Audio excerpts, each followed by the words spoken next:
আইসা মা। আসসালামু আলাইকুম। ওয়ালাইকুম আসসালাম। ভালো আছেন খালা? আপনারা কইছিলাম না খালা এইবার শ্যামলী পাত্র নিয়ে বল লাখে একটা।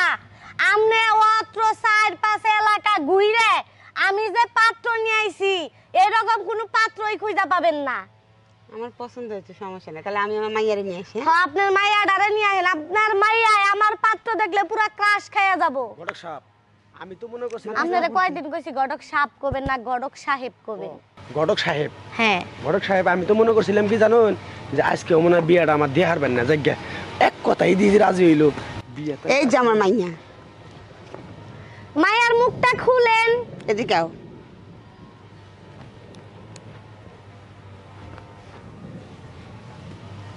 পছন্দ হয়েছে না বাবা? হ্যাঁ, আমার পছন্দ হয়েছে ঘটক সাহেব।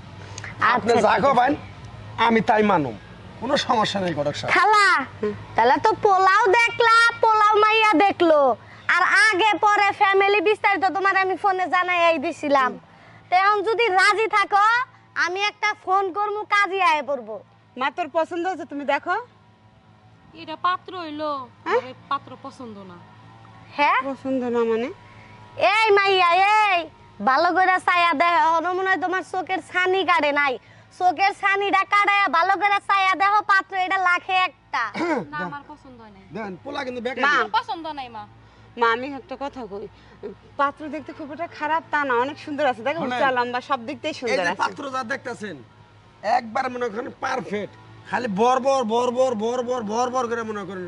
তা না থাকে আমার পছন্দ নাই মা। হ্যাঁ, পছন্দ করলো না, তাহলে ঘটক সাহেব কি পাইলো?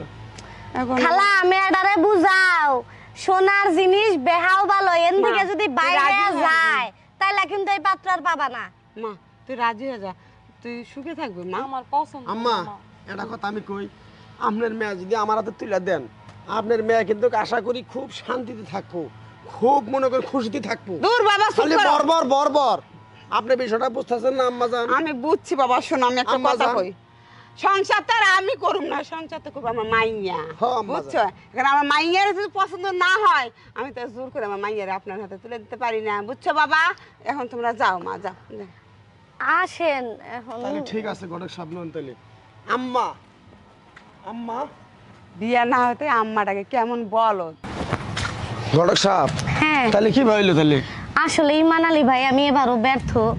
বুঝি না কোনো মেয়ে কেন আপনারে পছন্দ করে না, সবসময় রিজেক্ট করে দেয়। আচ্ছা ঘটক সাহেবা, তাহলে আপনারা আমি একটা কথা কম, অনুমতি যদি দেন, রাগ গোসা না করলে তাহলে আমি একটা কথা কম। বলেন। না রাগ করবেন? না না এখন আপনি আমার যেহেতু ক্লায়েন্ট। যেহেতু মনে করেন আপনি আজকে 6-7টা মাস ধরে আমার অনেক মেয়ে দেখাইলেন মোটামুটি, আর আমার চলাফিরে, আমার কথাবার্তা, আমার টেয়া পয়সা ভাঙ্গা, তারপরে মনে করেন আমার যে কথা নিয়ে ওয়েট, এটা মোটামুটি মনে করেন আপনার ধারণা হ্যাঁ হয়ে হয়ে গেছে গা। গেছে, হ্যাঁ হয়ে গেছে। আমি কিন্তু পোলা হিসেবে খারাপ না, না না না আমি খালি মনে করেন একটা বিয়ে করা হারলাম না, এটাই আমি একটা রেকর্ড খারাপ। সমস্যা নাই। এখন আরে বাবা আপনি তো বুড়ো হয়ে যাচ্ছেন না, সামনে করাবো, টেনশন নিয়ে না। আমার কাছে মেয়ের কালেকশনের অভাব নাই। বুঝছি, আমি আর মেয়ে ঢের দেখ পারছি না, আর আপনার মেয়ে কোনো কালেকশন করেন নেবো না। আমার একটা অনুরোধ আপনার কাছে, হ্যাঁ যাই হয়েছে হয়েছে, এখন ঘটক সাহেবা আপনারই আমি বিয়ে করবার নিয়ে চাই, কি? আপনারই আমি বিয়ে করবার চাই এখন। আসলে আমি তো বিয়ে শাদিতে বিশ্বাসী না ভাই। শোনেন, আপনি তো আমাকে চেষ্টা কম করলেন না, চেষ্টা যদি আরো 15-20টাও দেখানো হবো না, আমি বাও বুঝছি। এখন শেষমেশ ঘটক সাহেব আর আপনি না করবেন না, তাহলে নন আজকে আমরা বিয়ে শাদির কাম শেষ দিয়া নন, আমরা বাসর ঘরের কামটা শেষ দিয়ে দিই। আচ্ছা নন। হ্যাঁ